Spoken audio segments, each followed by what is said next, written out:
প্রচণ্ড রেগে আছে। বাংলার মায়েদের সাথে মেয়েদের সাথে কেউ যাতে ছলনা না করে এবং বাংলার মাদেরকে কেউ যাতে ডিকটেট না করে,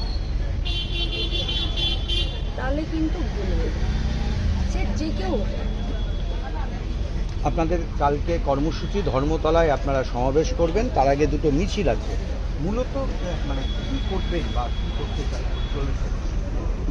রাজ্যের মানুষ তারা অপরাধীদের, দোষীদের শাস্তির দাবিতে কালকে কলকাতার রাজপথের দখল নেবে। মানুষ আসবে, গণতান্ত্রিক রাজ্যে গণতন্ত্রকে আঁকড়ে ধরে দোষীদেরকে কোণঠাসা করতে চাইছে।